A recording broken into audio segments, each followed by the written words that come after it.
नमस्कार शेतकरी बांधवांनो, शेतकऱ्यांना पीक कर्ज भरा म्हणून बँकेच्या ज्या नोटिसा येत आहेत त्या नोटिसांचं उत्तर कसं द्यायचं आहे, पीक कर्ज भरायचं का, हा शेतकऱ्यांच्या मनात प्रश्न पडलेला आहे। त्याच प्रश्नाचं उत्तर मी तुम्हाला या व्हिडिओच्या माध्यमातून देणार आहे।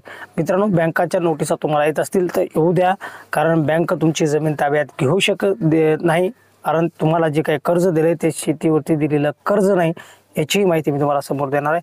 नमस्कार मित्रांनो, मी गजानन गायकवाड आणि तुम्ही बघताय मराठी टार्गेट यूट्यूब चॅनल। सकाळी मी एका वृत्तपत्रामध्ये माहिती वाचली आणि त्या माहितीमध्ये मला जी माहिती मिळाली ती यवतमाळ जिल्ह्यातील शेतकऱ्यांना सोसायटी कोऑपरेटिव्ह बँकेकडून, मध्यवर्ती ज्या बँका असतात जिल्हा लेवलच्या, त्या बँकेकडून शेतकऱ्यांना नोटीस येतात आणि त्यांच्या जमिनी ताब्यात घेत आहेत असं मी तिथे वाचलेलं आहे। तर हे चुकीचं आहे, बेकायदेशीर आहे। कारण यवतमाळ जिल्हा जो आहे तो यवतमाळ जिल्हा दुष्काळामध्ये जाहीर झालेला आहे। कारण 50%च्या आत जर आणीबाणी आली असेल तर तो जिल्हा दुष्काळग्रस्त जिल्हा म्हणून जाहीर केला जातो आणि यवतमाळ जिल्ह्याचे 48% हे आणीबाणी करण्यात आलेले आहे। आता तुमचे जे पीक कर्ज आहे ते पीक कर्ज तुम्हाला बँकेकडून मिळालेलं आहे, पण तुम्हाला ते सातबाऱ्यावरती कर्ज मिळालेलं नाही, तर तुम्हाला ते पिकासाठी कर्ज मिळालेलं आहे।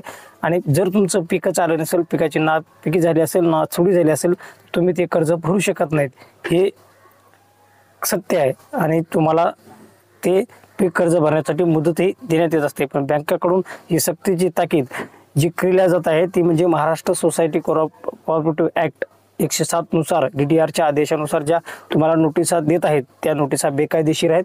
आणि त्या नोटिसा बेकायदेशीर का आहेत, तर कारण तुम्हाला कर्ज दिलं आहे ते पीक कर्ज दिलेलं आहे, सातबाऱ्यावरती कर्ज तुम्हाला दिलं नाही। तुम्ही आताही बघू शकता, क्रॉप लोन असं त्या पीक कर्जाचं नाव आहे। क्रॉप लोन म्हणजे पीक कर्ज हे शेतकऱ्यांना दिलं जात आहे आणि त्या नोटिसा येत असतील तर येऊ द्या, कारण तुमच्या सातबाऱ्यावरती फक्त बँका बोजा टाकू शकते। तुमच्या सातबाऱ्यावरती बोजा टाकायचंच एवढंच काम बँक करू शकते। तुमची जी जमीन आहे ती बँक ताब्यात घेऊ शकत नाही, हे बेकायदेशीर, हे बँकेला पण माहिती आहे। त्यामुळं निवांत राहा, नोटिसा येऊ द्या, कर्जमाफी होणारच आहे, कारण सरकारने कर्जमाफीचा शब्द दिलेला आहे आणि तो शब्द सरकारला पाळावा लागेल, हे मात्र नक्कीच आहे। तर मित्रांनो, ही होती पीक कर्जाबाबत। जर तुम्हाला नोटीस आली असेल तर निवांत राहा, फक्त तुम्हाला नोटीस येऊ शकते, तुमची जमीन ही बँक ताब्यात घेऊ शकत नाही, कारण तुम्हाला दिलेलं पीक कर्ज आहे, सातबाऱ्यावरती जमिनीवरती कर्ज दिलेलं नाही, कारण तुम्ही ती जी काही जमीन आहे ती मॉर्गेज केलेली नाही किंवा जमीन तारण गहाण ठेवलेली नाही, फक्त तुम्हाला पीक कर्ज दिलेलं आहे। ते फक्त तुमचं जे सातबारा दिली आहे, तुमच्याकडे प्रॉपर्टी आहे, सातबारी तुमची प्रॉपर्टी आहे, तुम्ही त्या आधारे तुमचं घेतलेलं कर्ज फेडू शकता, हे सांगण्यासाठी तुम्ही सातबारा डॉक्युमेंट जोडता। म्हणजे शेतकरी आहात आणि तुम्हाला क्रॉप लोन म्हणजे पिकाचं कर्ज कोणत्या बेसिसवर द्यायचं, तर सातबाराच्या बेसिसवरती बँक देत असते।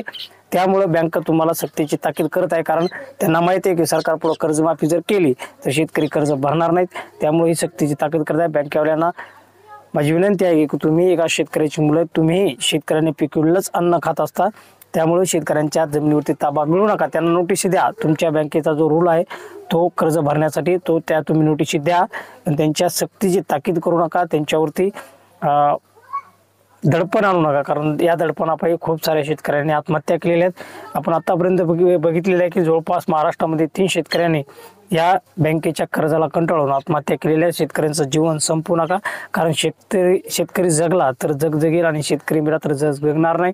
कारण तुम्ही बँकेचे कर्मचारी जरी असाल तर शेतकऱ्यांनी पिकवलेलं पिकच तुम्ही रोज जेवणामध्ये खाताय, त्यामुळे शेतकऱ्याची जाण ठेवा आणि शेतकऱ्यांना त्रास थोडा कमी द्या।